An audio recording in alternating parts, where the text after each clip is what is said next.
every time I come in the kitchen, you in the kitchen, in the goddamn refrigerator. I sure am hungry. Yo, welcome back everybody to the Morning Dinner Podcast. On today's very special episode, we got our good friend Joe Vargas in the house. What's up? Yeah, we want to give the people a little intro about yourself, maybe a little bit of background and how you got into the whole CBD business and entrepreneurship career. Such a loaded question. It really is. So my background so I was in the Navy for 8 years.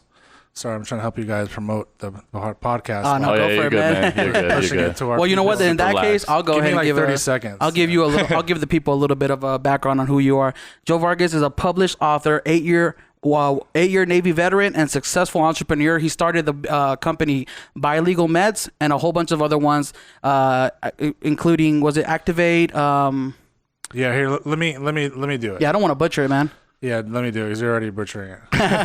So I'll try to. I don't really have an elevator pitch because I've had an interesting career, but when I got out of school, 19 years old, I joined the military. I joined the Navy. My dad was. It was one of those situations where literally I was smoking weed and worried about girls all the time. And I was 18, and I was like, kind of living with my dad in Modesto, Northern California. I moved back out there when I graduated, or actually, I moved back out there when I graduated high school here.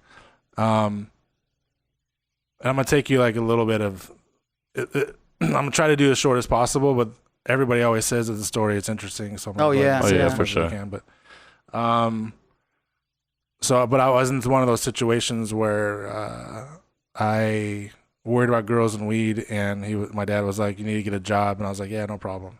So I tried to get a job like at AM, PM, like any job that I can think of, just be like whatever, and so I can still smoke my weed and hang out with the girls. Yeah. And 30 days, he's like, you have 30 days. I was like, yeah, no problem. And 30 days came by, and I didn't have a job.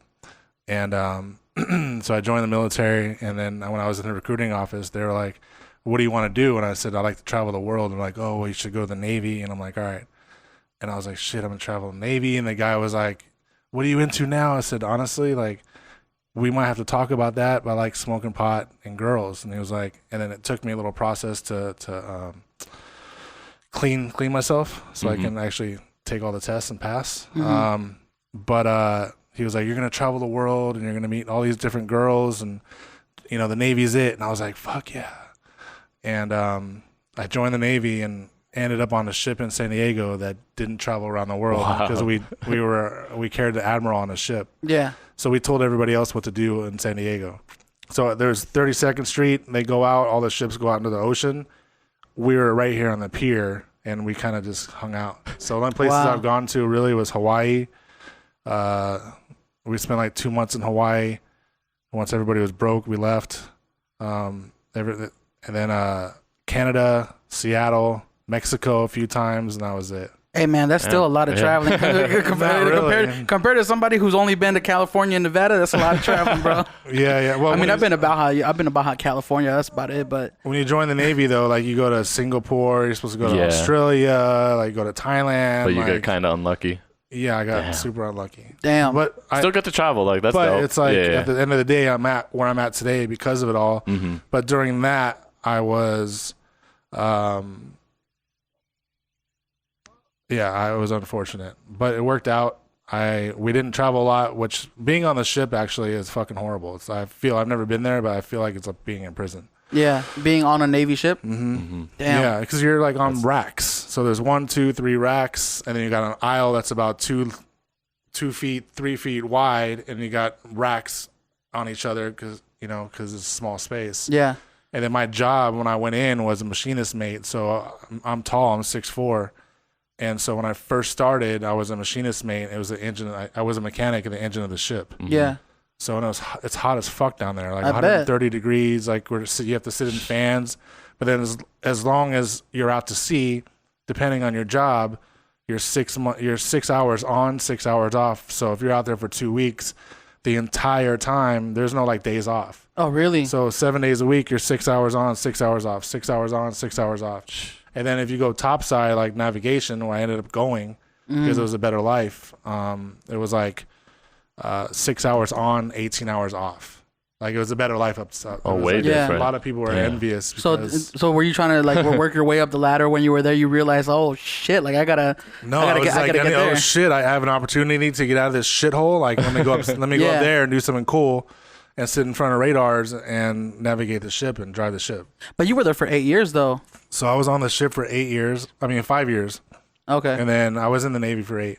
Okay. But how long did it take you to get up there to the top floor? What do you mean? Oh, to be an operations specialist. Yeah. After 2 years, and then it took me 2 years. Okay. Yeah, and then so then my last 3 of my 8 years, I was fortunate enough. I'm from Vegas. Mm-hmm. I was fortunate enough to actually the Air Force Base. Yeah, that was Air Force Base. I was a training officer for all the reservists. Oh, nice. So I was still active duty, but that was because you actually have to rotate. So they actually do care about your mental stability.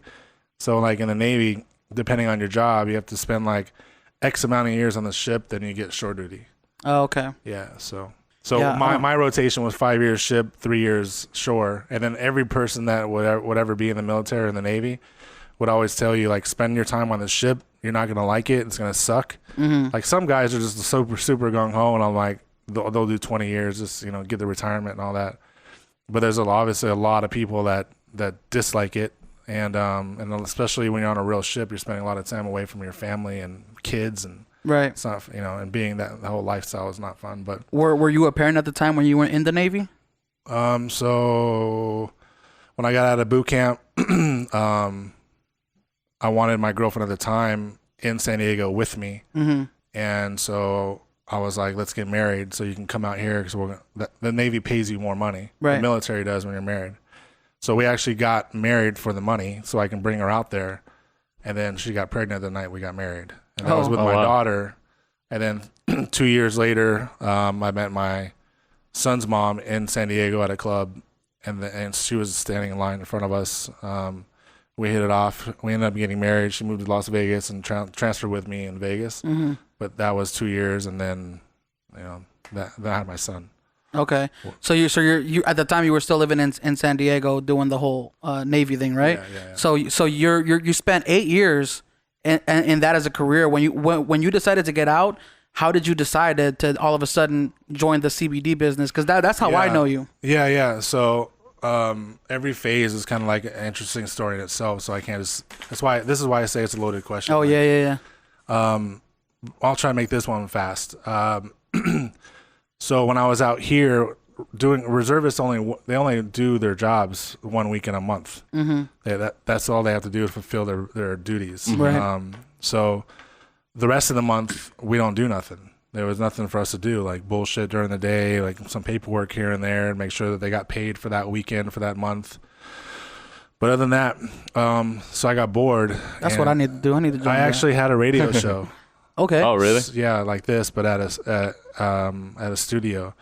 And so I did my radio show, and I started meeting. It was the Backyard Boogie Show. Okay. And I started meeting all these people in the entertainment industry out here, and people were like talking about parties and about having fun. And I'm like, shit, my fucking life is boring right now. I'm married. I'm not happy. Yeah. I got a daughter that's still young. I haven't had my son yet. Yeah. Or actually, no, I take that back. I had my son, but he was still a baby. My daughter was still super small. And I was like, damn, you guys are fucking like the Chippendales, the guys over at Sapphire. Like the promoters of nightclubs at the time. Like it was all like the people really doing something in the entertainment industry. Well, your radio job was out here in Vegas, right? Well, it wasn't a job. It was like my side just thing. for fun. Okay, you were doing that. But you were like getting like promoters and whatnot, like on. Yeah, that, like I had the Chippendales. I had like the guys that dance at Sapphire. Men of Sapphire. Them. Yeah. AJ, That's funny because I worked there. Oh, you did? Yeah, I'm the graphic designer there still. Oh, there nice. and shit. Yes. You know AJ. Yeah. Yeah. I know AJ. Yeah. He was him and Rico, and then chiseled Latin Rico. Yeah, I think he's still there. Maybe. Is he? Maybe not. It was a long time ago. He's cool. But so anyways, I started learning all of this stuff, right? And then I had the opportunity at the time, if you guys remember, but Empire Ballroom. Mm-mm. So it was the biggest after hours club after Utopia. So and that was in 2005. So I don't remember exactly how it went down, but somebody introduced me to somebody that owned Empire Ballroom, and I was like, listen, I want to do this charity event. And I said, I've researched, and I haven't, has anybody ever, do you guys know of, do you have ever seen like a nightclub charity event where the whole night is like just for the charity event at a nightclub? And they're like, no, we haven't. And they're like, do you have the nightclub? And they do like charity event stuff that whatever part of it, whatever, I don't even remember. There was so little of Las Vegas nightlife then, you know, I don't recall, like, I think like bikinis was still a thing back then. You guys remember that? I heard about it, but that's way before my time. Yeah, we're low-key babies, bro. That was when like CBD started bottle service, and CBD was the guy that made Pure Nightclub what it was, which is now Omnia.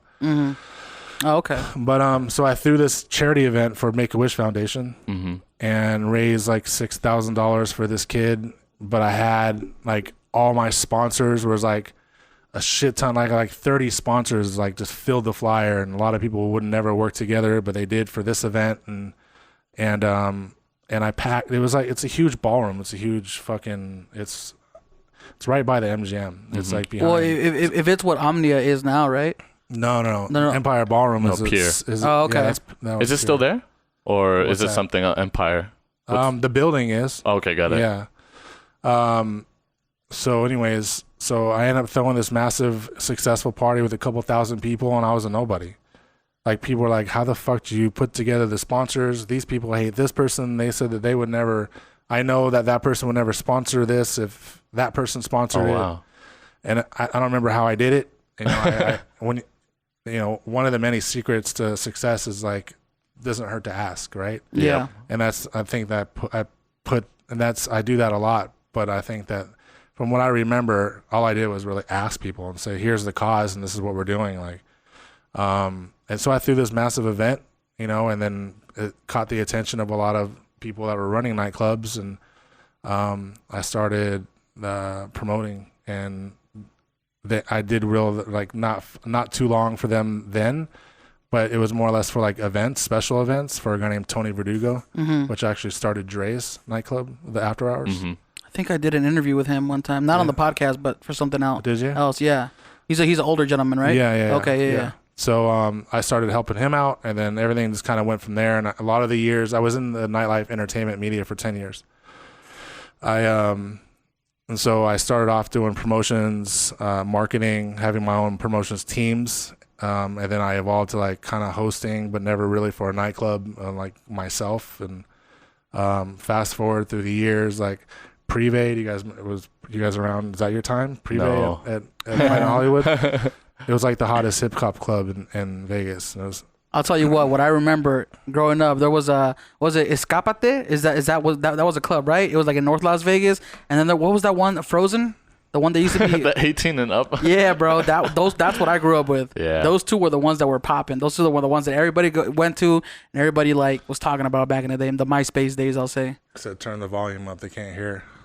Oh, okay. Was it? Okay. That was 10 minutes ago, though. Yeah, I turned it. It's pretty up right now. Okay. I'll turn it up a little bit more. So fast forward to Privé, I was doing marketing and promotions. I had a team of promoters, and we would just kill it. Like, we would literally walk in at 11 o'clock to our table, because we had table unlimited bottles, with like 300 people. Like, we had like a train of people in Planet Hollywood. Like, and that wasn't our total number for the night, because my team that I managed they're responsible for bringing girls and guys, right? But our initial walk-in, it was a train of people through Planet Hollywood for 300 people, and we like all my promoters were like, it was like a Chinese tourist, like when they walk on those wands. Yeah, we had those. Like, it was fucking crazy every night, and then I impressed the person there. You know, Greens and Proteins. Yeah. You know, I've been Greg there. J. I don't know the person, but I've been to that place. Greg J worked there at the time, and he was like, and him and someone else, and so I proposed a deal where I then went internal, managed all of the promotions teams that were doing what I was doing, but I was now internal. Yeah. Did that till it closed, and then I evolved into. That was in 2009. Then I evolved into, I bought a party bus, ran the party bus, and then at that time I was running instavegas.com. Okay. And so I was doing like a lot of tickets, hotels. It was a concierge business, Okay. travel business. and then I interlooped the party bus with that, and then that was around 2012, 2013. And then I threw a $3-day $1 million party for a bachelor, it was a bachelor party, but it was a hedge fund group. Yeah. And but when you say $1 million party, they spent their budget was $1 million. That's Jeez. crazy. For 3 days, and it took about 2 weeks to plan it. yeah. So that happened. We made a ton of cash. Actually, that was when I bought my party bus, Okay. and so I reinvested that cash that I made in that deal. To bought the party bus, rent it, and then started. And then I sold a shit ton of tickets. I was good friends with Robin Leach, that just died, and RIP to him. But he helped push me. I sold $3 million in fight tickets for the last Mayweather fight. Wow. That's crazy. Yeah, and but I never said it before, but I credit to Robin Leach because like he was like. At that time, I started kingofnightclubs.com, which ended up being like one of the shit was like so ridiculously like heavy traffic. Like no one was doing what I was doing, with a blog for the nightlife. And I was super detailed, super like it was a very like depressing time in my life because I was always being attacked anonymously. I was upsetting a lot of people because I was telling the truth. Oh, wow. Like something would happen, like Hooray nightclub. Well, I broke a lot of the stories like of places actually shutting down. Yeah. And I was the one that broke the story. So then like Cats over the Review Journal, Robin Leach and all these people. Dana Roselli I don't know if she was in that position yet, but they started realizing that I had my foot in the door with the nightlife. And so they started coming to me and I was their guy. Like they're doing all these like events at the Riviera and having dinners and it's someone's birthday party. That's what they're covering, right? They weren't. I was their entertainment nightlife guy. So, but shit got super interesting and kind of not so much depressing. It wasn't so much depressing, but when you're constantly attacked, like at all angles. Like right now, I don't care because I know I'm back in my mind. Like I'm rich. I fucking come from nothing.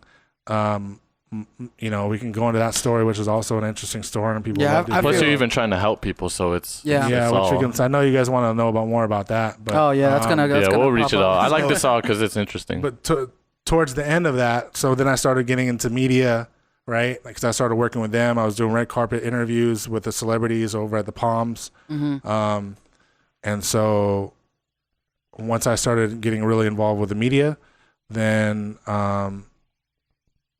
The website was doing well. My concierge business was doing well. Then the higher end clientele were started coming in because of all this exposure.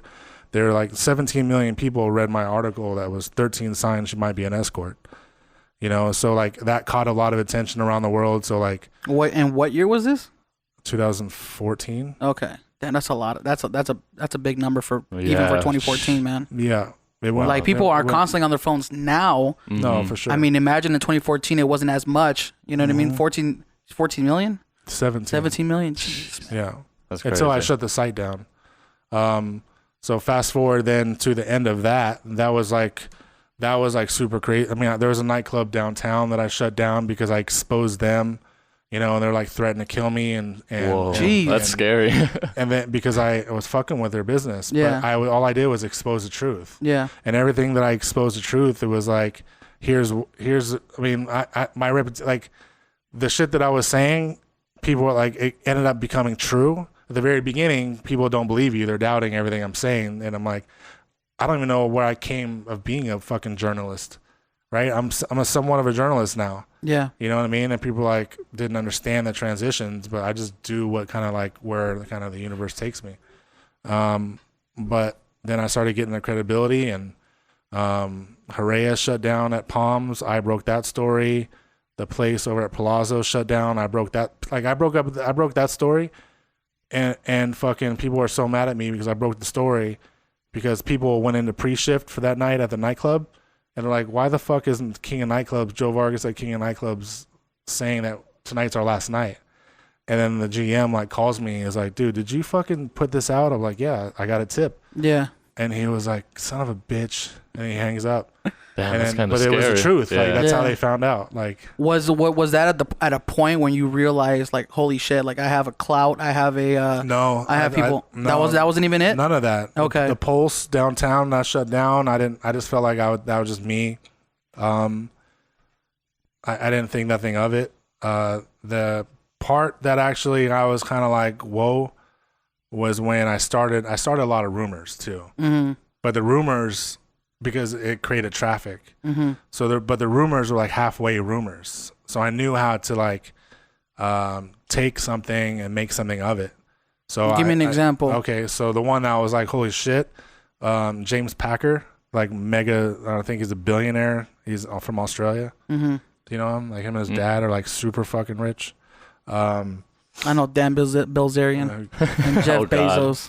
Fuck that guy. You said fuck that guy? Trust I don't fund, know. baby. No, not Jeff Bezos. Okay. I'm talking about Bazarian. Yeah, dude, Jeff Bezos. Was it Jeff Bezos? Jeff Bezos? Yeah, he owns Amazon Web Services, right? Yeah, Like yeah. Amazon and everything. He also has Millions. a $600 million contract with the CIA, Oh, really? and they're putting Alexas in everybody's homes. I haven't heard of that. That's another conversation for Oh, another yeah. day. At NASA. He owns Yeah, the but servers for NASA. so back on track. My bad. No, what was I saying? You were talking about how you were starting rumors, halfway Oh, rumors. yeah. So for media purposes. So like, James Packer visits. So I think his dad or James Packer dated Mariah Carey. That's the guy that Mariah Carey, the billionaire that she just dated. And I'll take your word for it. come on, man, you guys gotta have a podcast. I know, bro. We gotta I feel do more, bad. I'm like, We gotta damn. do more pop culture research over here. We're a huge social media CBD company, so Yeah. I see a lot of this stuff. But Yeah. excuse me. So what I mean by that is like, so James Packer visits the Cosmopolitan, and everybody that's high up, managers, people that are like, even busters, like a buster actually tipped me on Herrera being its last night at 4:00 in the morning. Mm-hmm. And I broke that story at the Palms, but he came into town, but he wasn't supposed to be known that he was here. And someone that knew high up inside Cosmo was like, hey, do you want to, and some of the stuff wasn't even nightclub related, like this wasn't. So I get a tip that James Packer is there to only, what was it? He was only there to check the place out and discuss the possibility of buying the Cosmopolitan. Right? Mhm. Nobody was supposed to know that. None of Yeah. the media would talk about that. Yeah. Like I just talked about shit that people wouldn't talk about. They're not, like, because they felt like Mm. if there was a murder that nobody talks about it, if I found out about that, I would have talked about it and probably talked about like and exposed people. And Yeah. it just pissed off. You know what I'm saying? So it pissed Yeah. off a lot of people. But so then I put out that James Packer is buying the Cosmopolitan. It's kind of, do you understand? Do you know what Yeah. I'm saying now? So, and then so that rumor actually was fucking huge to the point where like someone that was like on the floor working called me and they're like, dude, you're fucking, this is when the story came out. You're like, you got all of our employees fucking worried.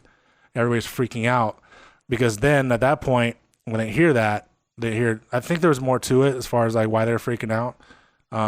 But that also involved change, but no one there knows of anything. They just thought maybe they're going to lose their jobs. I don't remember all the details, but, and so then I start this massive rumor. And then so the PR team for the Cosmopolitan had to put together a press release to send out to the news to squash my rumor that James Packer wasn't buying the Cosmopolitan. Yeah. Because then I have people like Robin Leeds jumping on it saying that Joe Vargas at King of Nightclubs is now, breaking the story, and I already have all this credibility, and I call Robin, I'm like, here's the story, this is what happened, because he was like super sensitive about like he wouldn't be as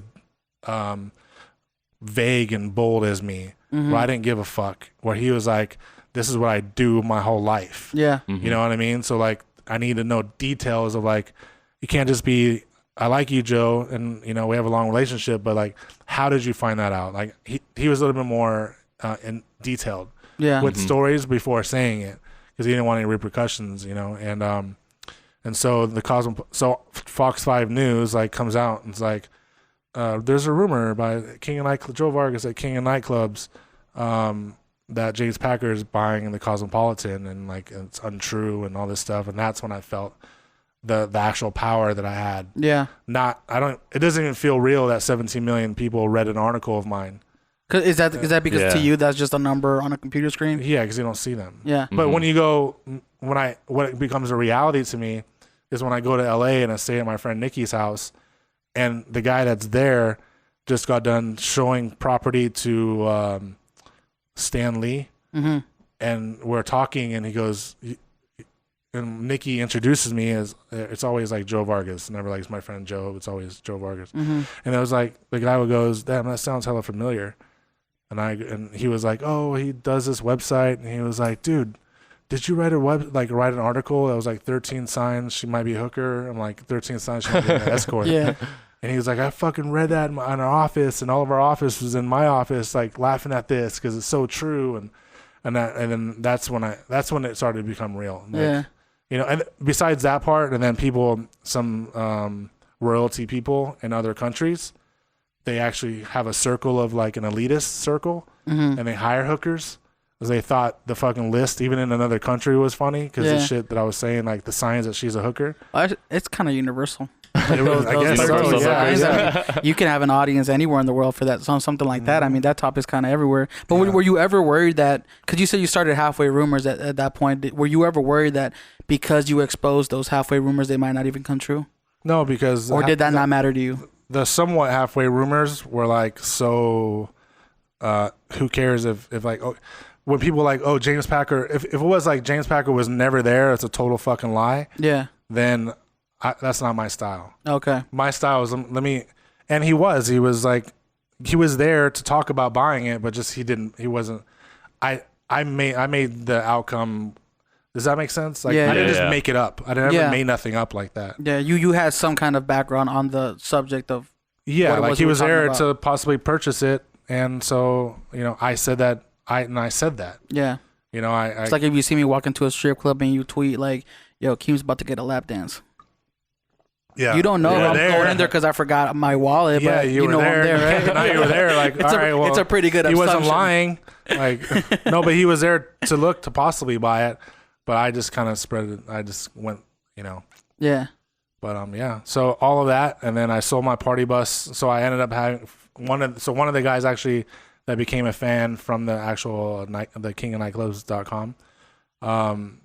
He ended up being a big client of mine for when he came out here. And he bought in half of my party bus. I hated running my party bus. He was 3 months into it. He was like, bring it. He was in Newport. And he goes, bring it to Newport. And I'm going to use it for events. I said, events for what? He goes, come out here and I'll talk. So I go out there. Long story. I always say that. Long story short, but they're long stories. So they're good stories. I sell my half of the bus to him. And he shows me the CBD product. This is This is December of 2014, or maybe early January 2015. That wasn't that long ago. And I was like, oh, okay, cool. And he was telling me about it, and it's like I didn't fucking know what CBD was. Obviously we know what weed is, but I learned about it for a month, and then I ended up working with him. And I was like, because I was always looking for an out of that industry. I didn't want to be the 50-year-old guy. Regardless if I was partying or not, didn't want to be a 50-year-old, 60-year-old man like fucking with kids, running around nightclubs. Yeah. And running around fucking blogging like I'm fucking Perez Hilton and getting a lot of hate. Yeah. You know what I mean? That's just what it is. And so I saw it as an opportunity, and I was like, well, let me get equity of this company. He was like, well, come work for me, and we'll push this, and we'll make it big, and then we'll talk about equity. And then he didn't want to give me equity, so I pushed away from that. And then I saw the opportunity with CBD, did a going away party with Little John hosting it at Surrender, had this big ordeal, and then I announced my retirement of that from industry. the nightlife industry. And then I started Cloud9 Syrup, and then BuyLegalMeds.com, and dang, that's a hell of a journey, man, to get there. That's a long journey. Yeah. Damn. That's tight, man. Respect. Yeah, because the first time I heard of Buy Legal Meds is I was just driving around town, and it was that location that's on, I want to say, I don't want to mess it up. It's the one that's down the street from here. The one that's not on the strip. Oh, Tropic Decatur. Tropic Decatur. That's Yeah. the one. And I had my parents with me. And I took them in because I was like, I need help sleeping, and I heard CBD helps with that kind of stuff or whatever. I go in, and my parents are very old school. You know, they walk in, oh, you're buying weed. You know, just because it's legal, you can buy weed. I'm like, no, this is not weed. Because there's the difference between THC and CBD. Could you, for our watchers, can you explain what the difference is between THC and CBD? Because there's a lot of people that watch or that know about CBD, but they say, oh no, I don't want it to come up in a drug test, or I don't want to do anything illegal. THC is the part of the plant that makes you high. Like, it gives you the psychoactive effect. CBD is THC is also for medical as well, but it's just easier for me to say THC is a psychoactive part of the plant and CBD is a medicinal part of the plant. Yeah. But even it doesn't take away that THC also has medicinal effects as well. But CBD doesn't make you high if you smoke it. Like, I smoked some before I came here. Yeah. It just makes you fucking very just chill, relaxed, and if you smoke enough of it, you get like my friend actually told me one time when he smoked it, he goes, dude, I feel like I'm high, but I'm not high. Yeah. And I was like, that was the best explanation. Like, I know that feeling. You have a head high. I have a head high. Yeah. It's just very clear and mental. Like, you don't feel like, it's just like, your body doesn't feel like it's falling apart. No, anything not normal is a high. That's why it's sex high, running high. Like, you feel like you're amped up, right? That's a high. But yeah. I would imagine that running a CBD business would come with its own like basket of legal issues, right? Just because knowing that, you know, ignorant people would tie CBD with weed and they say it's the same thing, it's the same whatever, right? What challenges did you come in building your business? The very beginning it was more so merchant accounts.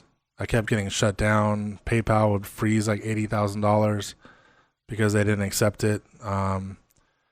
Stripe shut us down. PayPal shut us down multiple times. Like, we couldn't get it at the time. We couldn't get like a domestic merchant account, so I had to go internationally. That was a pain in the ass, but we kept getting shut down. And then that's been our biggest problem. Banking was at the time an issue. So it was a super struggle. Because you still have to pay for it with cash only for CBD? No, because when you're online, it's not cash only. But at your locations though, people because it's not federally legal, so I can't put the money in the bank. Like, I can't do the money in the bank. And the issue is because there's marijuana and there's hemp, correct? Is there like... Yeah, they're like cousins. But if...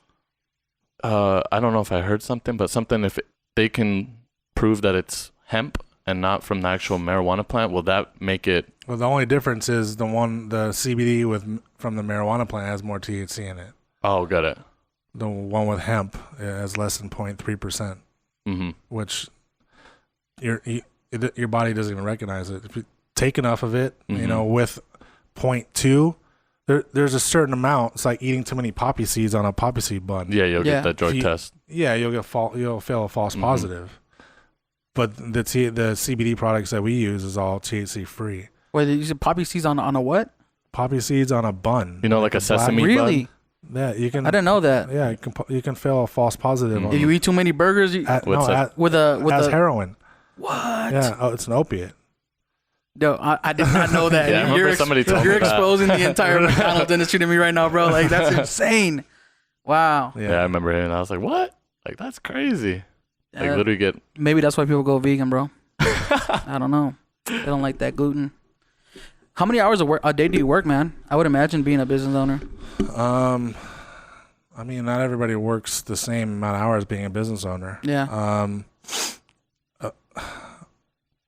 That's kind of hard to say because I don't have a clock in, clock out. Yeah. And the way that I am, like, I'm such a hustler, like I'm addicted to the hustle. Like, yeah. To you, it's not working. Don't like relax. I don't even have I have TV. I have a TV at my house, but that's only for Netflix and in the background YouTube for, like, if I'm watching the Joe Budden podcast or music in the background. But I don't have TV. Yeah. But like my lifestyle is my work. Like, I don't actually have, like, I would say, I mean, because I from the time from the time that I wake up, I grab my phone every single time. Yeah. And I don't really look at social media first. I look at like text messages first because those are the ones that are most important. Yeah. Right. How much money did I make while I was sleeping is one thing that I look at. And then 2 is like, did I miss any texts in the middle of the night from anybody important? Which is not often. So more or less, I'm like already like wake up, you know, kind of like rub my eyes, and then I grab my phone. I'm like, all right, what happened for work and all the things that I have going on? You know, how much money did I make going? You know, and then I start my day like that, and then I go into my emails, and then I go into social media when I'm all done. But now that I have 2 puppies that are crazy, Nice. What kind of puppies? German Shepherds. Nice. Oh yeah, I think you posted on your Instagram, right? Yeah. I saw that. Yeah. You talk about the hustle and the grind. I gotta ask, man, how did you get the Instagram handle at Hustler? That seems like something that would be hard to get. impossible to get. Yeah. It's like how'd you get the at John Smith? Like, right. You know, well, I used to be, so I can answer the last question. So from the time I wake up to the time I go to bed, so it's like my day is a lifestyle. Like my day, like I just live my day because I think it's important for some people to know. Yeah. Especially like my fans that follow me on Twitter, they always want to know certain things, right? And it's like my life has just become me living my life, like taking care of my dogs. Like I have a shit ton of employees. Yeah. You know, my managers, and they kind of run the business, and then I just kind of I approve things. Nobody can really spend money without my approval. Right. But normally it's like, okay, what do I got to do today? And while I'm doing that, like yesterday I got manicure and pedicure. Like I didn't do that on my time off. I just did it and went to take care of my dogs. Like I kind of, my life has become just living my life and doing work while I'm living my life. Does that make sense? So I actually work from the time I wake up to the time I go to bed. Right. That's what I was gonna say. Is you're so involved with your business.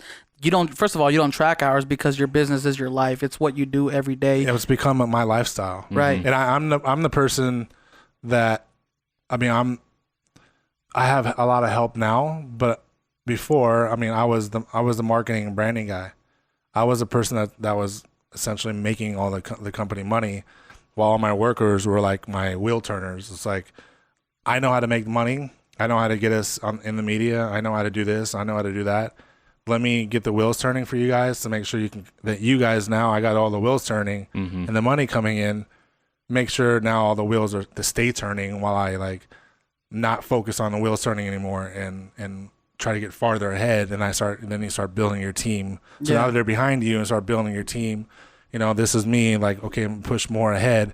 Shit, like I need people to fill this gap here. Right. Now I got a rope of people, and like, that's how I built my business. I would imagine somebody who runs such a successful business is you're not doing everything yourself. Like that, you have people behind you. But you know what's funny though is when I first started. So that's another interesting, crazy fucking story. Is I'll try to make this one fast. I know we don't have a shit ton of time. No worries. No, for real. So I started out doing the business with Cloud9 syrup. But I started out in my dad's kitchen, and I had money from my last industry, but people think like I was broke in my dad's kitchen 3 years ago, and I was like, I just created somehow Cloud9 syrup and like came out of nowhere, right? Mm-hmm. But the real story is like, obviously I told you I made money, you know, $3 million in tickets for a Mayweather fight. Like I had money still left over from that $1 million party that I threw and other stuff that went on after that. But I chose to do what I'm about to tell you. Like I chose to do it in my dad's kitchen because I want to start out as if I didn't have money, right? And so I appreciated the business. When I got to today, I can appreciate it with my children and kind of teach them like, let's just not go out and spend the money to get it maybe the right way. So I learned how to make simple syrup. I learned how to do all these things in my dad's kitchen. I then created a business in my dad's house, because he was helping me bottle it. My kids were doing the shipping packages, whatever, blah, blah, blah, in the living room on the table while they watched TV. And I was like, shit, we need to build our business. So now I'm like, okay, Brian is a sales guy. Another name, Natalie, not the way I spell my daughter's name, but Natalie is the customer service girl on email. Then I had a social media manager. Then I had myself. Then I had the guy, that was making the syrup and the products. That I was all of them. Mm-hmm. So I would have a different personality on email as Natalie, as like the friendlier That's one. funny. Brian, I would answer the phone doing sales as Brian, the sales guy. Wow. Then I had a persona online as like third, kind of talking about myself as the social media manager, about myself as the CEO. Yeah. You get what I'm saying? Yeah. So I was Would you ever change your voice? No, because I never. Natalie was the email, so Natalie was the gotcha. email, Smart man. Jeez. Nobody can call in. Like, so Yeah. then I was like then I was just shipping guy. So I created a business, not to be able to tell the interesting story, but to be able to understand all the positions. Yeah. So then I started. Yeah. So I was like super burnt then. Like that's not. I don't suggest people doing that. Yeah.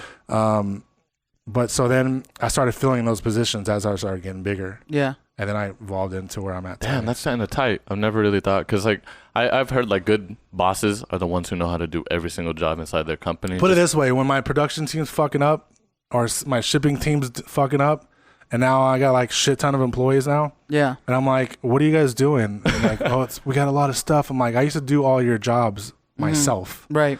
I used to make it. I used to do the production, bottle it. I used to fucking ship it. Yeah. Like I used to do all the customer service. Like, of course, when we weren't as big as we are today, we started out strong because the Cloud9 syrup, the lean, I went after that market. Yeah. It's kind of changed the culture. Yeah. And offer something that wasn't fucked up like lean offers, but And that's smart because then you can, if anything ever goes wrong, you know exactly, having done those roles, you know exactly what can go wrong and how to fix those things if they do go wrong. like Right? y'all just Yeah. booty shaking. Stop so lying.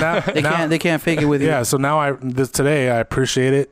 You know, I appreciate my business. I appreciate everybody's jobs because I know what it takes to do it. Mm-hmm. You know, and I can be like, you're full of shit because I know it doesn't take that amount of time to do that because I used to do that myself. Yeah.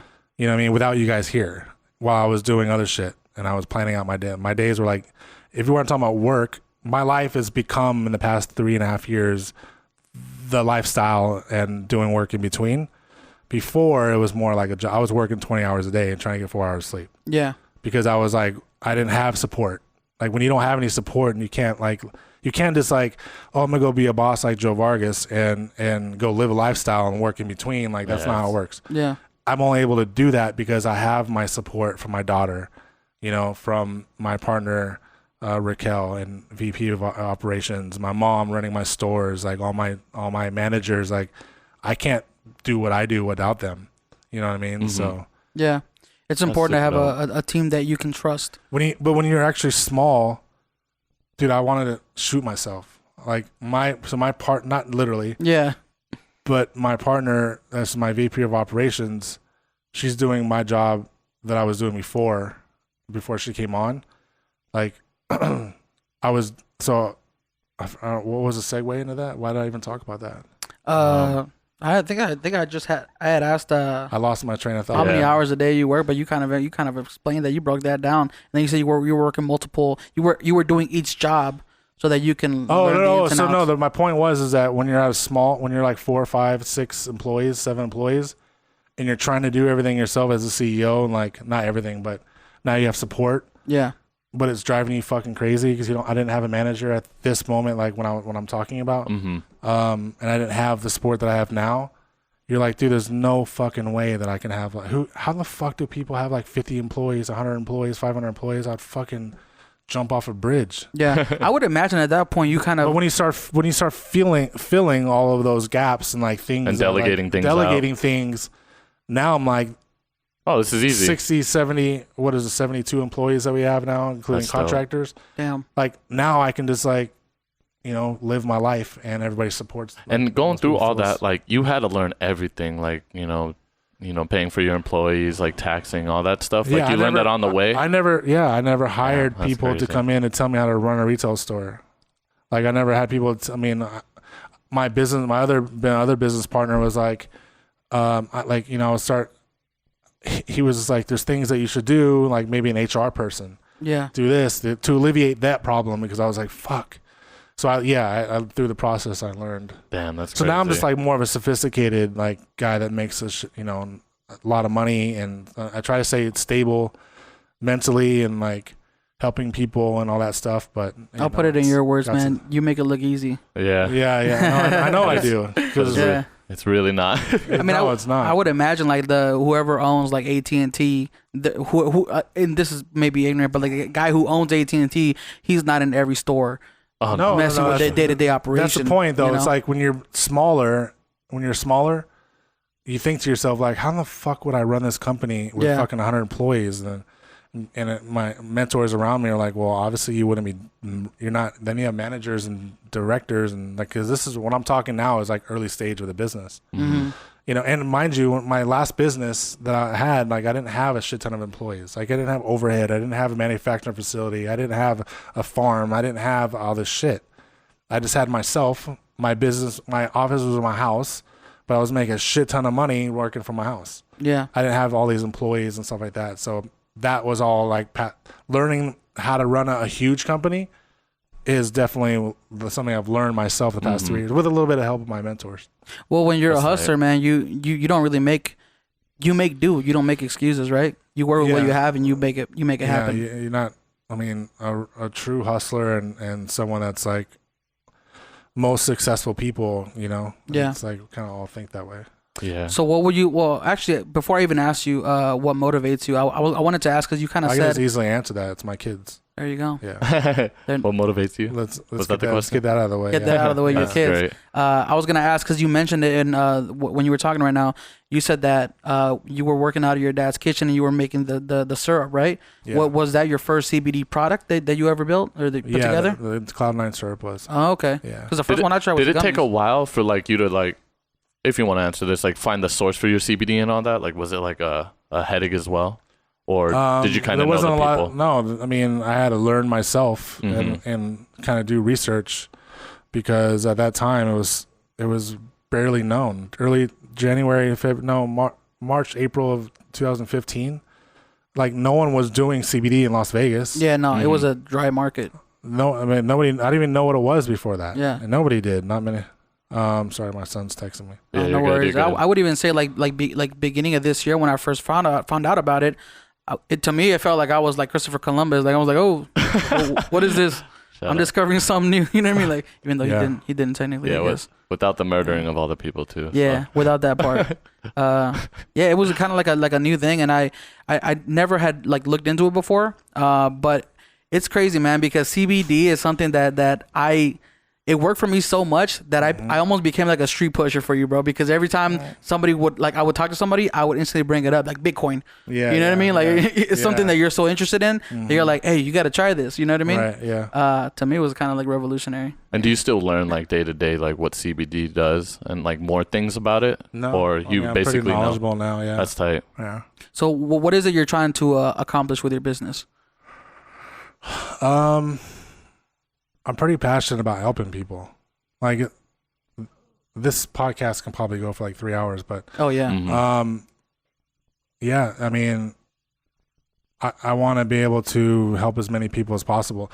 Like as weird as it is, like I just turned 40, but as weird as it is, like for some reason I keep thinking about death, not like of me dying, but like just about death and like what happens like when we die, like. We just die, and then guess what happens like when your parents die or no, your kids die, and that their family, like you get to a point where like you're not remembered. Yeah. Like your existence never, like for some reason I don't know why the fuck my brain is like, especially when I get stoned lately, like my brain starts thinking about like I need to make an impact. I need to do something where I'm like remembered. And luckily I was able to like get into this industry right now at 2015, the very beginning of it. To where it's like, and then everybody knows my story too, because I used to be broke as fuck. Yeah. That I talk about on Twitter, like living in weeklies and eating 99-cent chicken sandwiches and riding a scooter. Yeah. My daughter on the back of the scooter holding groceries, and I got a TV I just bought between my legs, driving to the weekly. Yeah. Wondering how I'm gonna get $320 the next week to stay there. Like. Yeah. But yeah. So your ultimate goal with your business, and I think that's pretty smart. To be as big as I can so I can help as many people as I can and then take our stores. Right. I want like 10, 15 stores in Vegas, realistically 10. for bilegal. I want 10 bilegal med stores. And you're opening your third one tomorrow, right? Tomorrow, and then we just got approved for our fourth store. Damn. Yeah. Is that something like you can franchise out, or Yeah. That'd be I'm tight. just not ready to do that right now. Yeah. I just everything's timing for me. Mm-hmm. Doesn't feel right yet. So, but what's something that you haven't accomplished yet? You feel that you really want to, like? I know you said opening 10 locations here in Vegas, but do you plan to make it go international, or is your plan not? No, I mean international is cool, but more realistic is like being a national brand and being everywhere. Yeah, you know what I mean. I think the fucking online like part of it sitting helps. on the beach and checking emails and swimming with sharks. Now I don't even got to be here. Yeah, Like right now I have to be here. I want to get to the point where like, you know, I'm helping a shit ton of people and I'm not stressing all the time, you know, and there isn't really something that I can think about that actually we haven't done. Mm-hmm. I think the only cool thing to me is probably having CBD and like what, you know, more commercialized, Right. More people knowing what we do and not just what we do, just what CBD is about. Mm-hmm. Gotta get that viral Facebook video marketing. I would imagine it's hard though to market on Facebook because of how CBD is looked at. You know, because you were telling me something. You can't. I lost my ad account. Oh, really? Yeah. Oops. I lost my ad account because of it. Yeah, it's Because you try to market? marijuana and adult, like Facebook don't play around. But I say give it like 2 Yeah. years. Give it like Well, 2 it's years. supposedly going federally legal in October. Oh, really? Next Oh. month. Some big wait, news. CBD or CBD. Oh, got it, from got it. hemp. From hemp. Yeah, CISA. So let me ask you this: what has been your biggest satisfying moment in your career so far? Help the amount of people we've helped. Right, because on your Instagram you have well, let's just talk about this real quick. You caught my attention a lot when I saw you were giving your followers cash. Oh yeah. What I mean, I guess I could ask what was the driving motivation behind that. Like, but why do I do it? Yeah, but I guess you kind of already answered that when you said it was your background, how you literally came from nothing to where but you that's are not, now. That's not like why I do it. Okay. I don't just say like I used to fucking be broke as fuck. I mean I understand a lot of the people. Like I inspire thousands of people right now, right? Mhm. Mm-hmm. And I think it's only going to grow. But as people discover what I do, that first they have to get past the bullshit, right? When I Yeah. say bullshit, they have to get past me standing in front of a Lamborghini with a bunch of cash. They have to get past something that they think might be douchey, but there's a reason why I do that, and I don't want to explain why. But once they get past that and see what I'm about and see it's a family-run business and like I'm actually a good person and I fucking care about people, Yeah. you know, and I have a close relationship with my daughter. They see us like bantering online together and like just a close bond. Retiring my mom, you know, after 30 years at the Railroad Pass over by Boulder City, to come work for me and run my stores. Like I'm not a shitty person, Yeah. but if you don't look past like some of the dumb shit that I do, like you won't look past it and then think like I'm like, oh fuck that guy, right? Mm-hmm. So we get to the point of like helping out millions of people, you know, that's fucking the moment. Yeah. I always say. Oh, sorry. Go ahead. No, I would say your question was why I do what I do, right? Yeah. Yeah, just because. So I actually live like with.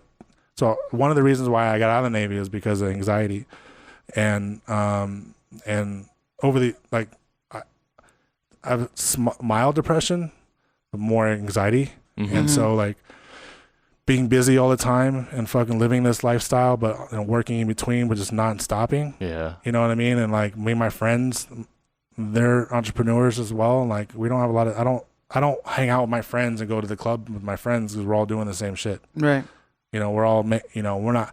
My friends are not fucking Richard Branson, where it's like, hey, let's go fucking travel for 3 months into the Himalayas or some shit like that. Yeah. You know what I mean?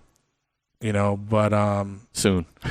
yeah, right. But even at that point, it's like, at what point does that become like? Does that? It sounds fun to me. I think maybe I just need a break or like a vacation, like a long one, because like always being on vacation doesn't sound fun to me. I need to be working.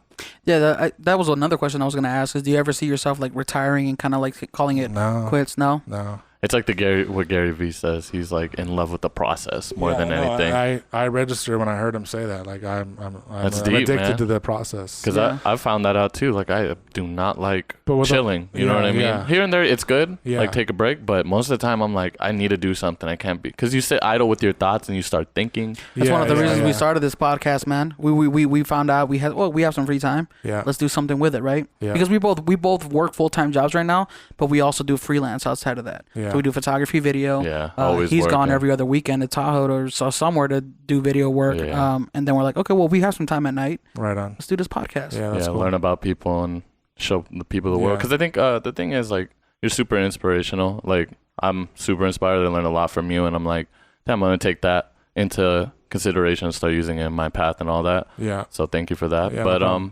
yeah, man, it's pretty crazy, like how you started in the kitchen. Yeah. Well, even before that. Yeah. Like submarine. But to finish that last question is so the anxiety, because I have really bad anxiety. Helping people is kind of like, it's like going to therapy. Yeah. Like people don't realize that. Like people like, oh, you're in Vegas. Like what's the agenda? Like, no, there's no good people in Vegas. You know what I'm saying? Yeah. But the people that know me get it. The people that follow me and that kind of get it. But you know, it's what really it is, man. It's like that part of giving money back is stemming back from not having shit and being broke as fuck. And going in and out of jail because I couldn't afford to pay a traffic ticket. You know what I mean? And losing my job because of it. Like it was like a nonstop cycle. Yeah. So, and a lot of people that follow me like are in that situation. I mean, maybe they're not that bad of a situation. I mean, they're just workers and they want to be rich and have money and happiness and a family like I do. But I understand them. You know, $100 goes a long way to people. Oh yeah. You know what I mean? Easy. Like being able to change someone's month, week, like that's powerful to me and that makes me feel good. So essentially it's almost like kind of selfish.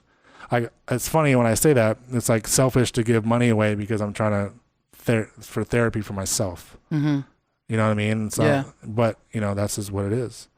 Yeah, I saw somebody give away $20 the other day, and it made their day completely like whoa, you know. When you have no money, fucking $20 is a lot of money. Yeah, it really plus is. when you have no money, you know how to stretch a dollar and how to make it go a long way. Like, you know what I mean? I scrounging up change to eat. You know, I didn't see my kids because I couldn't afford to feed them. Yeah. You know, and I'm buying 99-cent chicken sandwiches, and like that shit gets old after 2 days. Yeah. You know what I mean? Like 20. I wish someone was like me online giving away money for, you know, and that's the sole reason. There's no motive. There's no agenda. Like that is legit. Like I'll sit there and be like, I'm gonna give away $500 now. Yeah. And like, just because like I got some downtime, and I used to do more often on like Periscope. Yeah. And I would get stoned for 3 hours and bullshit. It was just kind of weird. You're staring at a fucking screen. It's just yourself. Yeah. And everybody's watching you fucking typing. Like you're just reading their words and like you're having a conversation with yourself, but you're reading it out loud. Yeah. But then that was like my time to interact with those people. But what I do like, believe it or not, man, like even people around me that are important to me didn't understand it at first. They're like, you spend a lot of time with these people. Like what are you doing? You know what I mean? Like, you know, guys don't understand. Like it grounds me and like humbles me as much as everybody always wants to DM me and like talk to me and ask me for advice and blah, blah, blah. But at the same time, it's like, I don't have the energy and the time to answer everybody. Yeah. So it's hard. That's why I'm like, stay out of my DMs. Let's just talk here in public. You know what I mean? So, yeah, but that's it. Like, that's my therapy. Like you know, the whole like changing someone's life, you know, with $500 or $1,000 or $10,000 shopping spree and stuff like that. That is a cool moment feeling, but like really it's like satisfying to me. It's just like, I don't know. I don't know if that's weird. Like, I don't think it's weird at all, man. I mean, that's like my goal, my dream after helping my family. Same thing. Like I want to help as many people as I can before I pass, you know? Yeah. Like that's but it's one of those goals. things you can't help anybody until you help yourself. Yep, 100%. Yeah, you know? you can't, for sure. I mean, but at the same time though, when you have nothing and you're able to give someone like, why throw away those pair of shoes? You can go find someone that has that size of shoe. I mean, it's little shit, like stuff that doesn't cost you money to make you feel good because it feels good. You know what I mean? Like whatever the psycho that in our brains that goes off when you're helping someone that makes you feel that way is like, it's that is addicting. Yeah.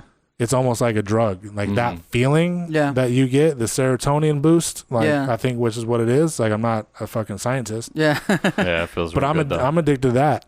Like, I think that's a good addiction. I got a small taste of it, man, because I'm nowhere near rich. I'll state that. I'll put that on the table right now. But like I bought my my goddaughter was it $1,200 what's it called? Playground? One of those playhouses, like playground for her backyard. Yeah.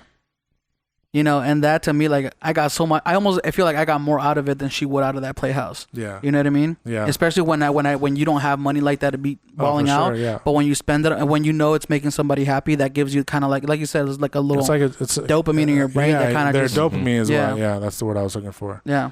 And I think the being addicted to that, knowing that the reason for it is because you're helping someone else out, and that shit is like, that's amazing to me. So it helps out with my anxiety and kind of like levels me out. Going back to the whole anxiety, as you mentioned, my younger sister actually has she has anxiety. I never understood it because I grew up Mexican, man. Like, it was to me, like we didn't think that was a actual problem. It's kind of, to me, when I was growing up, I was kind of like, oh, anxiety is kind of like oh, I'm depressed. Like, it's kind of like a white person like issue. You know what I mean? Yeah. Like you would assume it, like, we don't have time for these kinds of problems. Yeah. But then my younger sister started getting anxiety attacks, and it kind of started, you know, opening my mind to kind of like, whoa, this is a real thing. And then I took her to buy legal meds, gave her some of those gummies, and it's been helping a lot. Oh, that's awesome. Yeah. Yeah. So. Yeah. That's the best part about it. It's like, I created buylegalmeds.com, did this fucking company, grew it, but knowing that, like, can you imagine like starting a company and fucking helping out over 1 million people? No. And you sold them bullshit. Oh, man. Snake oil. Yeah, like sold them shit that, you know, that doesn't work. Yeah. Like to me, that's like such negative, fucked up energy. Like, there probably is CBD I've tried businesses that I've tried. They're actually, I don't know if you know this, but they're selling like and CBD at some gas stations, and I tried them, and it's well, yeah. I mean, I don't know which ones you're talking about, but it's like a lot of it's bullshit. But a lot of it has. I mean, does a gas station guy fucking really care about helping people medically? nah. He's there. Those are the guys. That's why I don't like doing conventions. Yeah. Those are the guys fucking coming, not just Habibis, but they're like, how much can we get for? So before, our bottle of syrup for Cloud9 syrup was $30. They're like, how much can we get it for? I'm like, well, wholesale's 30 or 15. It's like, well, I'm a distributor. I'm like, all right, so 12. It's like, come on, man, come on, $8. And I'm like, fuck no. Damn. And I was like, you know, and that's just one guy. When it cost me, it's not cheap because of how we make it. You know, like we actually ferment all the herbs for long periods of time, like days and days and days, and then we extract all the nutrients out of it, and minerals, and fucking make Cloud9 syrup with it. Yeah, it's an entire process behind it. Production wise, it's not cheap. You know, doesn't cost me under $1 to fucking make. It's a lot more than that. Well, because it works. But that's the thing. That's what I was saying too. Is like it's fucking. There's a lot of satisfaction in my business because the shit does work. Like when have you ever been to Parsley? Parsley, no. It's the Mediterranean place right next to our Trop in Decatur store. No, I haven't. What kind of food is that? Mediterranean. Oh, Mediterranean. Oh. But the owner's wife sent a bottle of our Activate CBD tinctures to her sister in the UK, and her sister has Parkinson's disease, and she can't grab anything to feed herself. Yeah. And for 15 years, and so she sent her the bottle of Activate CBD, the tinctures, and she said like in a matter of a few days she was able to feed herself, and she sent me a video and like grabbing a piece of chocolate and feeding it to herself, and you could tell she was kind of struggling, but she was able to do it. That's just like one of like many fucking crazy, and I still like, what? That doesn't even, like, this shit doesn't even make sense. When I look at it, it looks like cocaine. Yeah. And I'm like, this is the shit that's fucking doing some weird ass, like not even FDA approved fucking pharmaceuticals are doing. Yeah. People with like on Klonopin and fucking all these crazy ass prescriptions are fucking taking them for whatever they're taking them for. And then I have a video, I don't know if you ever saw it, of some lady inside of our store. She had to come back to tell us her experience. But she was like, I haven't been able to sleep in a full night's sleep in fucking like 12 years. It's been a long time. Or no, her was like 6 or 7. And she was like, Cloud9 syrup, like just a tablespoon. I was like, I've been taking it for a week and I haven't taken any. She was taking like 8 pills. Yeah. And she hasn't had to take any of them. She's able to sleep every night, deep REM sleep, and I'm just like, I don't get it. I still don't kind of get it. That's funny. Because I don't understand, like, I've been explained to like the science process of all the herbs and how they combine, but no one's been able to say, well, kava mixed with fucking catnip mixed with fucking passion flower and something happens when you fucking throw it all together, and without even CBD yet, it'll do all these things because of this. Mm-hmm. Like no one can break that down like that. And then you throw CBD into the mix, and it's not just CBD now. Now it's all these fucking 9 herbs, right? And the Cloud9 syrup. Yeah. That is like, now it's like this fucking magic potion. It's just like, does all these fucking things. There's 9 different herbs. It's highly concentrated. Now there's CBD that does all these amazing things. But then when you mix it, it does fucking even more amazing things, right? Like people that have like MS, that this lady wasn't able to walk without her walker for many years. 1 ounce, she fucking was able to walk all day without her walker. Like, like how? Like I'm like, I don't understand sometimes. It's so trippy how the pharmaceutical world. Because I'm not a scientist, so I'm like doesn't even fucking make sense. Yeah. So COPD, they live with like, they feel like this lady's husband feels like he lives with a rubber band around his chest. It's like so much pressure, I guess. It's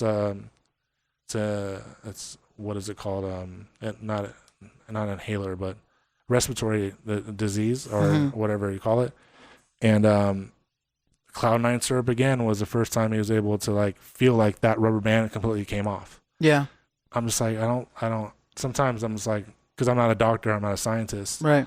It's like that shit's just like mind blowing to me. That's the thing, though, man. When your product works so well, yeah, it speaks for itself. There is no need to make a sales pitch about it. Like it works. Like when the first time I went to one of your stores, there was a guy there, a customer, and he was getting money out of the ATM, and he like I hadn't even bought anything yet. He's like, "Oh, you got to try this, man. This works." Like he keeps coming back every week. You know what I mean? Yeah. It's not a gimmick. Like it's not a gimmick. But at the same time, though, it's like so many people are trying to cut corners. Like the guys at the conventions I was telling you about.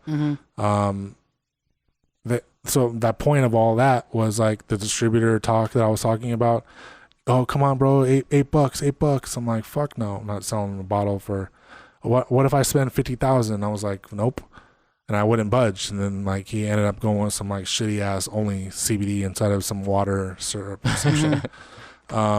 But it's all about, those guys are all about just like the bottom dollar. How much money can they make? Yeah. You know what I mean? So it's like, why buy at a why not dispensary, but why buy at a smoke shop or somewhere like that? It sucks because they make all other CBD look bad, and then people are like, "Oh, it doesn't work." Yeah. Well, that isn't. Yeah. I guess it's just normal, though. It's more normal business is gonna happen. Yeah. There's always gonna be those people cutting corners. Well, the other thing too is like CBD. Are we the only CBD company that fucking helps people? No, I know we're not. Like our shit is like the only CBD in the world that's like helping. But nobody wants to show their fucking facility. Like no one wants to show. If one company does work, right? I don't respect them because like one, they're not making their own products, right? And two, and I guess it's more of a pride thing, to because we do make our own products. Yeah. But it's like show your fucking show the facility. Yeah, don't try to pretend like, I get it, the whole fake it till you make it thing, but like I don't respect a lot of companies because no one, it's like, show your facility. If you have a facility, why don't you want to show the people like the shit that they're putting inside their body? Or like the lab reports and whatnot. Like, yeah, the lab reports, it's a whole nother bullshit thing, but. You think those can be like faked and whatnot? No, I don't think that. I think that if you give me, if you make 1,000 bottles of something, right?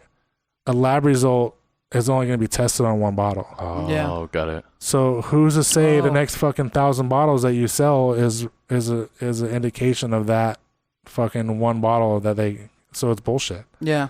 Every lab result, even us.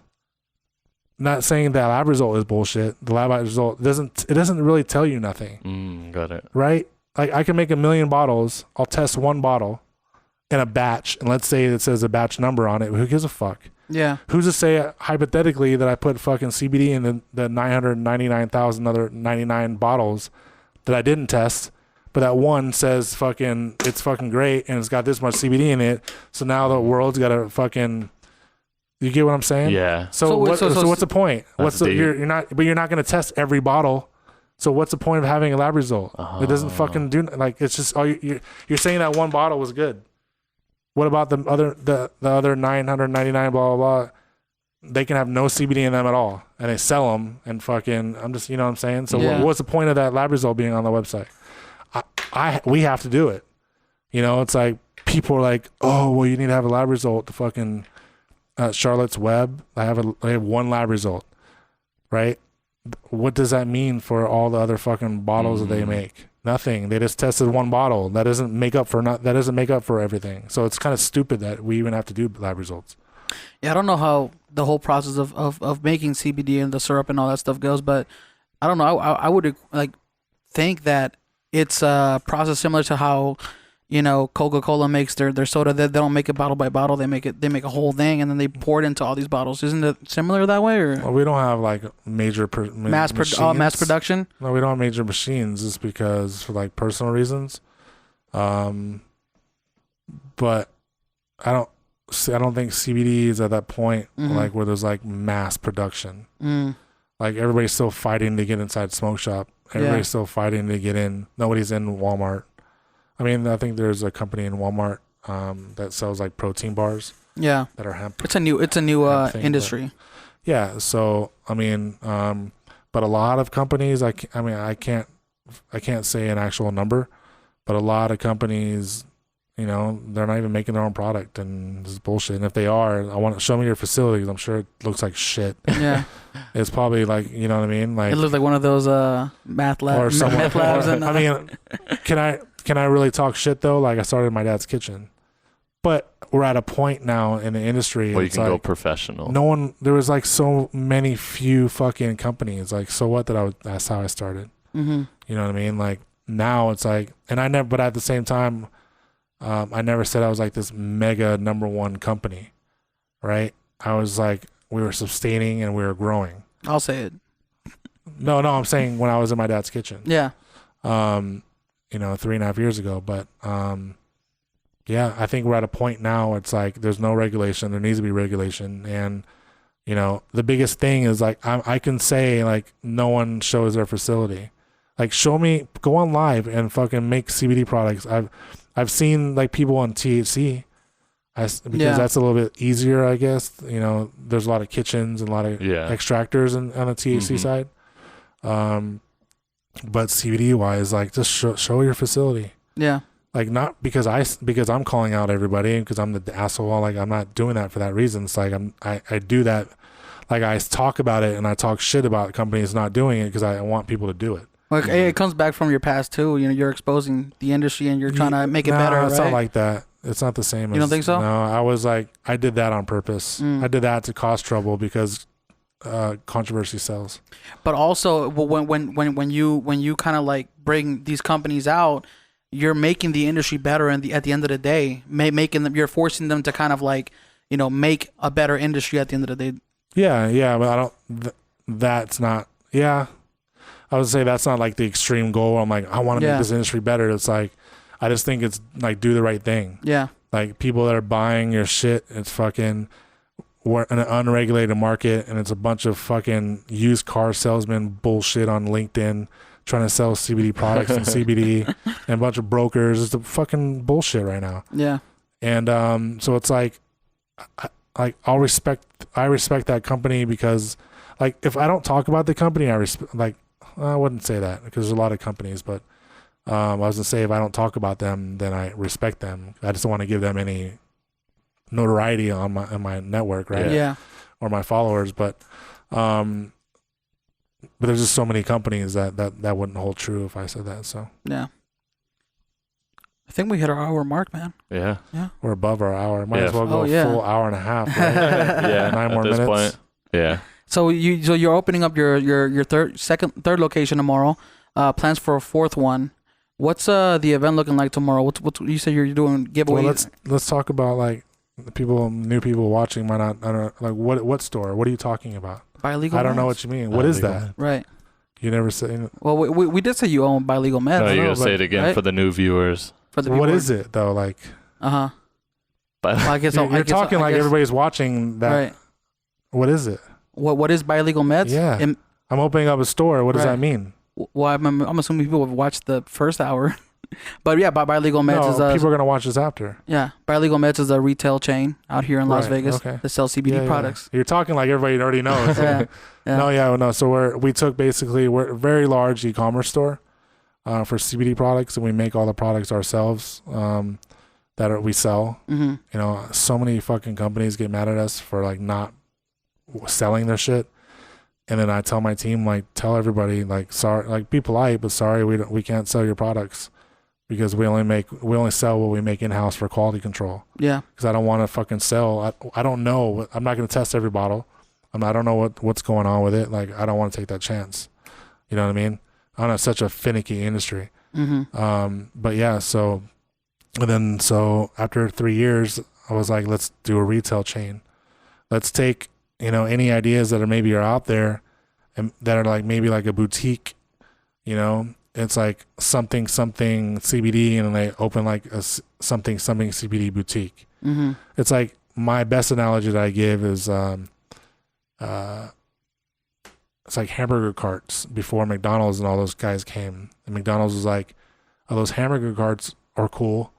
Let's make it better. And let's turn it into a franchise. And that's what we did with Bilegal Meds. And that was also a branding move for us.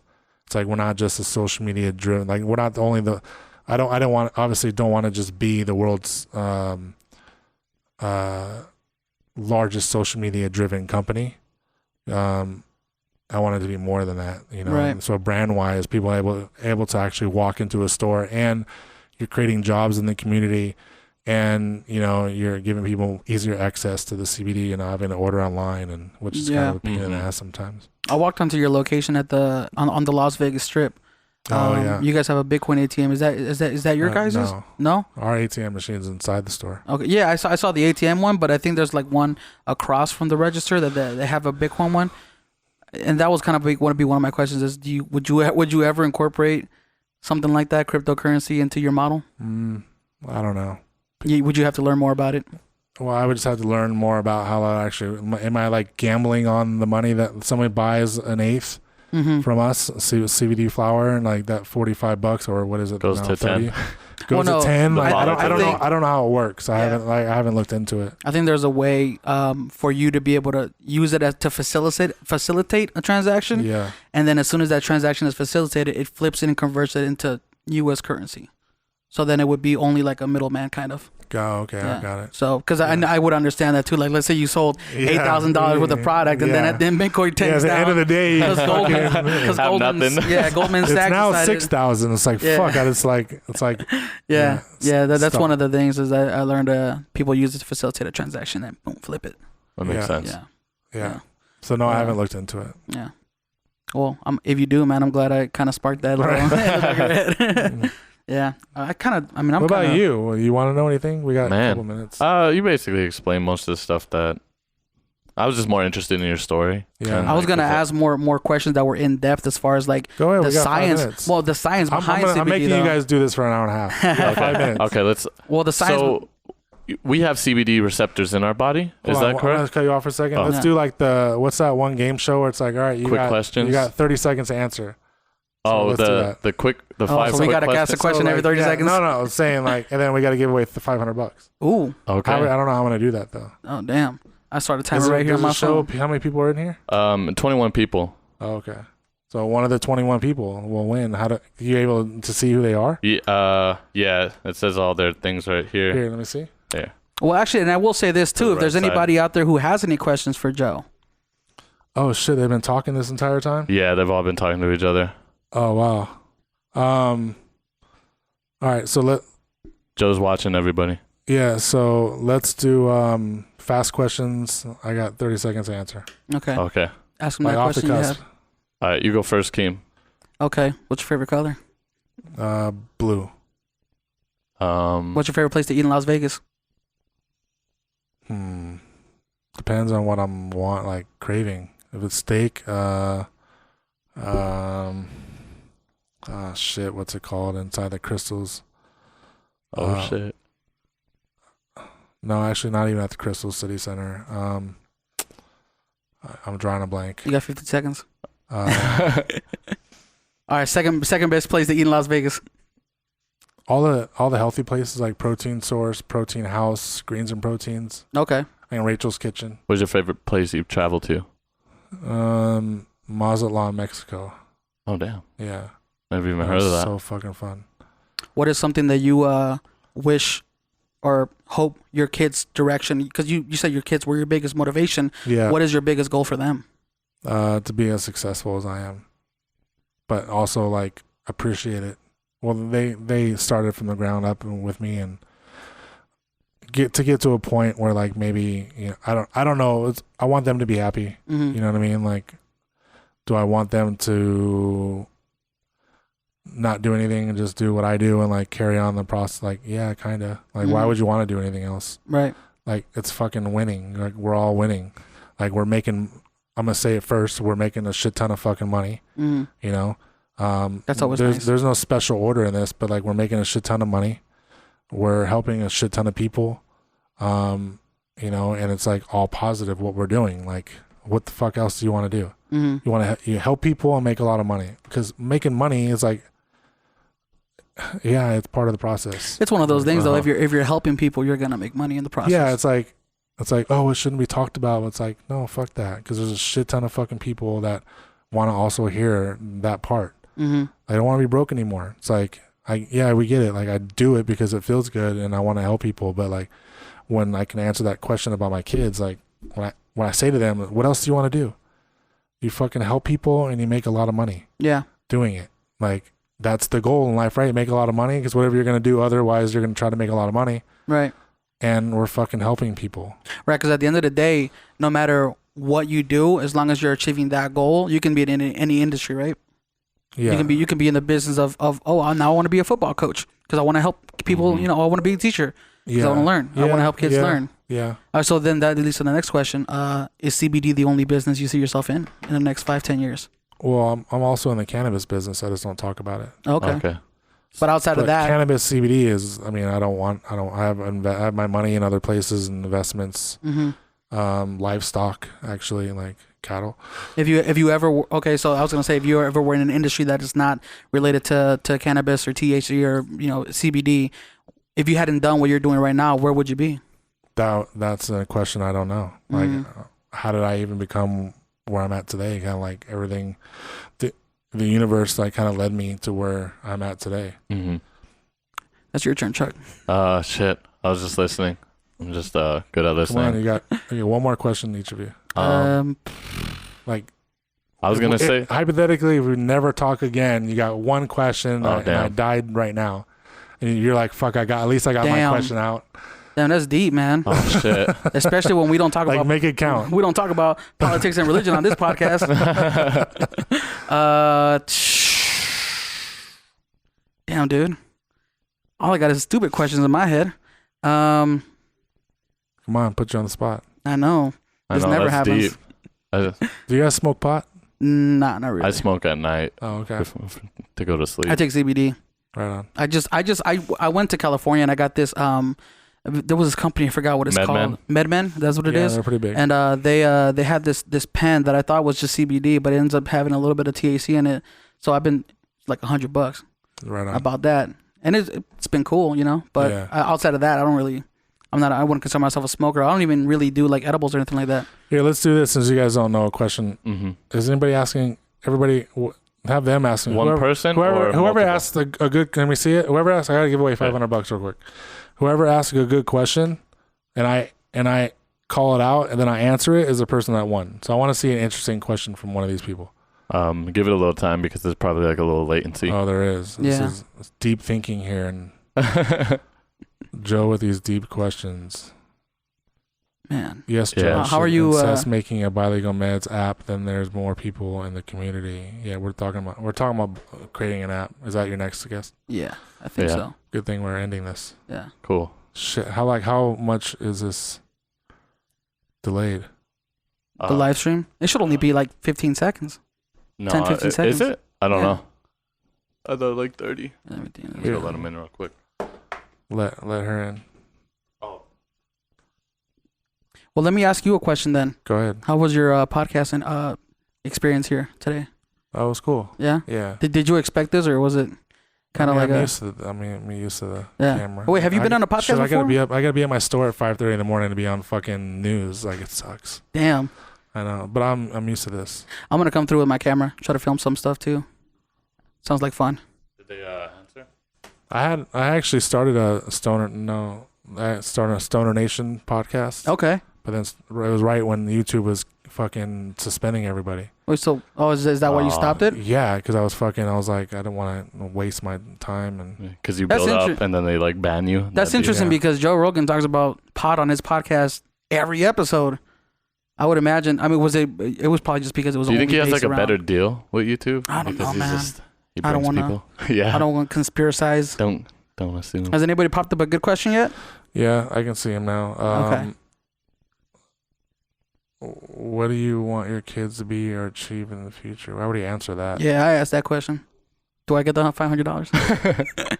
Are we included? I'm just playing my- Here's a good one. All right. Joe, how has the legalization of marijuana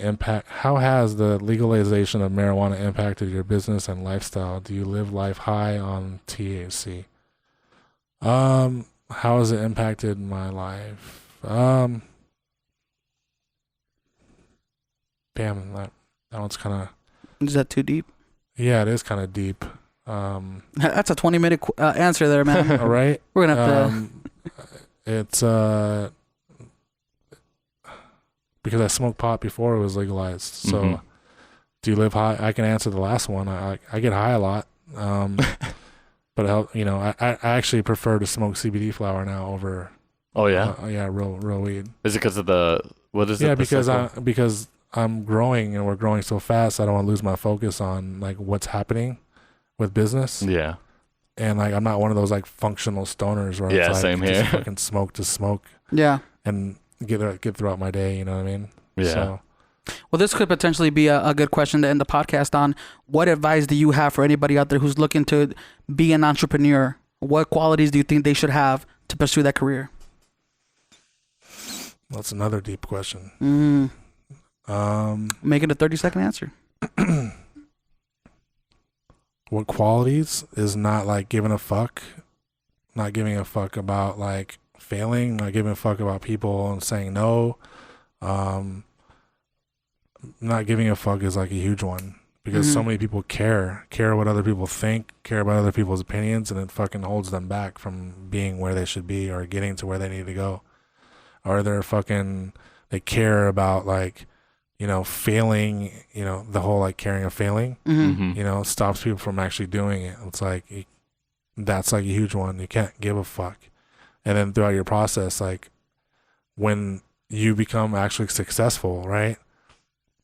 There's going to be fucking jealous ass people just from your success. Haters. And you can just be a fucking decent person, and make money and fucking not everybody's going to like you. Yeah. You know what I mean? I said no matter what you do. You can't care. Like, and the more money you make and fucking you even go on a trip or you're like always on a trip or people get talk shit about that. You know what I mean? You can't care. Like, you got to not seriously give a fuck about nothing. Yeah. Only about the important things like Yeah. my kids, my mom, and like being good to people that are good people themselves. Like, I give off the same energy that I get. Yeah. So like I could be a piece of shit to somebody that's a piece of shit. Right now in my life, I feel like I'm so content though, is that those type of people are not really like, I used to like, you want to treat me like, you want to talk to me like that? Like, Yeah. let me talk to you back that way. But now it's like, I'm starting to ignore it.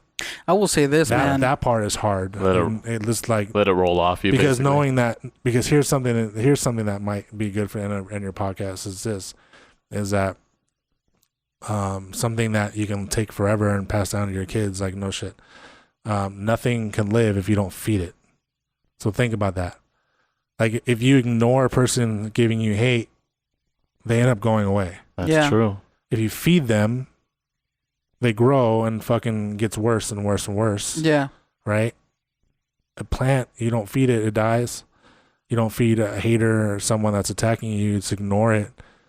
It fucking goes away. Like like legit. Like goes away. That stems off into a lot of things. Like if you're a celebrity who wants to cover something up, if you're trying to cover it up, most likely it's gonna get exposed. Yeah. Right? Yeah. I was gonna say I tweeted this earlier. But the good ones are just they ignore it and then it goes away. Yeah. Because they're like, well, he doesn't care, so I was gonna say though earlier I tweeted because one of my philosophies is if nobody's hating on you, you're doing something wrong, right? If nobody's hating on you, you're doing something wrong. And when I was looking at our YouTube channel, even though we started 2 months ago, we don't have any dislikes on our videos. And I got pissed off. I was like, why don't we have any dislikes? You know what I mean? Like, I was looking at it, I was like, nobody cares enough to dislike a video. And then to this morning, I watched one of our videos, like, oh, we got one dislike. Keem disliked We're getting there. No, I wasn't. No, but that's like, true though. Like somebody disliked them, like, yes. When you for some reason, you got like 10,000 dislikes and 40,000, that's the thing though, is like, so people watching, I don't mind them knowing this, but there's certain things that I do to piss off certain people, and those people are the ones that are not going to support me anyways. Yeah. They're just going to go out there and fucking talk about me. Yeah. And they're going to talk about like, well, I think he's a piece of shit. And then anybody that's fucking normal is going to, because anybody that, oh yeah, sure. Like I'm going to take your word for it. I don't want that person's business anyway. Like they're not going to be a customer anyways. Right. But they're still putting your name out there. Right. But the people that are like normal people and they're going to like, oh, this is the guy that person was talking about. I mean, he seems fine to me. Like I really don't like the money stuff and the cars and stuff, but you know what I mean? Then that's how you build fucking. Yeah. But you need those people out there creating. That's just how it is, man. Like you got to have people out there talking about you, whether it's good or bad. Mm-hmm. Because if somebody else is out there talking about you, like if you guys are at a party and everybody's talking about Joe Vargas, what does that say to you? Like obviously I'm somebody. It's like, who the fuck is this guy? Let me go look him up. Yeah. Easy. That's just how it is. Like I need people to fucking. I don't want everybody to fucking. So the balance is like obviously as long as there's a lot more love than there is hate. Yeah. Like one guy fucking a month, which is I feel like it is now. You know, that's just what I feel like. It's not as much as it was before, where it's like it's constant love. But you know, you just have to. There's a balance to it. You don't. You don't want too much. You don't want fucking 50,000 thumbs down and 10,000 thumbs up. Right. Then you're really fucked up. Because then you become a hip hop video. Do you think YouTube. that's still is that still publicity though, to an extent, even if you get a whole bunch of hate? Yeah, but that only lasts so long though. That's true. Because like 6ix9ine, the rapper, like he did it. He's smart. He knows the fucking science shock value. It. Shock value. Everybody fucking. He's like, everybody suck my dick. Fucking fuck you guys. Yeah. Fuck the West Coast. Fuck this. Fuck that. Crips. All that. Yeah. Fuck this. And that's why that's why diss tracks make so much hype. But because it's like well, that Hobson emotion. grew up his whole career off of shock value and talking shit. That's true. And it worked. But now it's kind of like, does it bite you in the ass in the end? Sometimes. No. Because look at Kanye. That fool be playing some crazy cards. Kanye's a master of bringing it back though. Yeah, I mean, when you say dumb shit, like slavery was a choice. Yeah, shit like that. So dirty, I do not know anybody who's dug their head, who's dug themselves so deep and came back. I don't respect him anymore. Like I like his music. I don't respect him. Yeah. I don't know if you saw the video of me in my Versace robe and I burned his shoes in a barbecue grill. You burned his shoes? Yeah. It was like right when it happened, when the whole slavery was a choice thing. I was like, this fucking guy's fucking. And then it's all MAGA. Yeah. Make America great again. But yeah, man, there's a balance to it. Yeah. You know, like fucking all the celebrities, like Britney Spears, she has like 50,000 websites that are dedicated to her dying.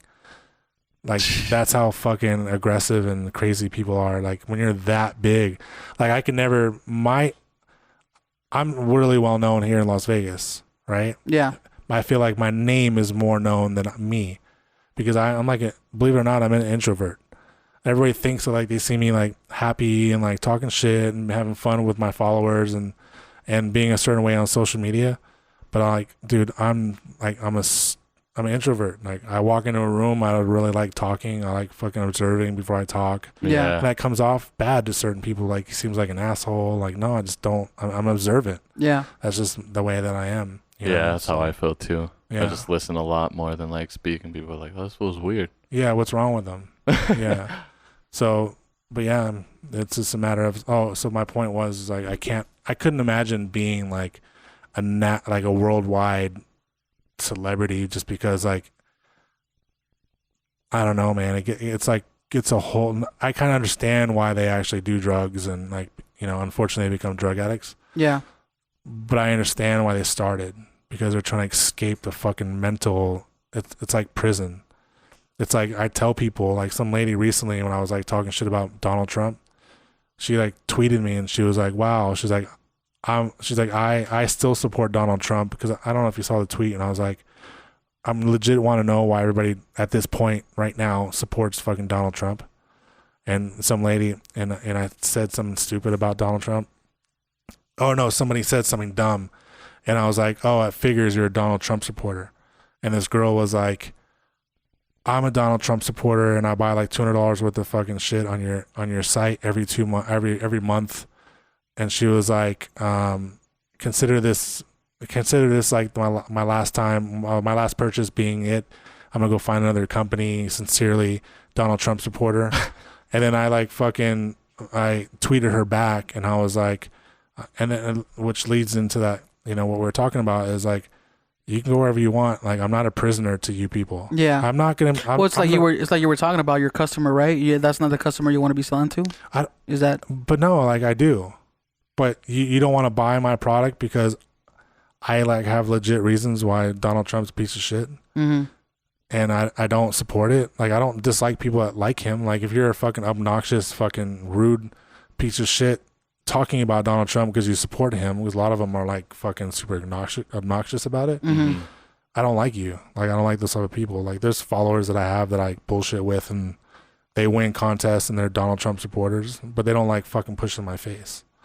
And I told her, I was like, I was like, good luck, I was like, I'm not a prisoner to you guys. Like, I'm not going to not be myself because I'm not supposed to say certain things. And like, yeah, I'm not a prisoner to nobody. Like that makes sense. No, that's kind of cool because I never want to live a business life where I have to be like suit and tie all day long and be professional. That's one of the things that I've learned though, kind of like in my whole, I guess, freelance career is I try not even to talk about politics, man, just because, it's such a controversial thing, and there's already so much to disagree on. Yeah. Why would I even talk about that? You know what I mean? Yeah. So. But think about that though. Like you're such a fucking piece of shit inside that you're like, fuck this company.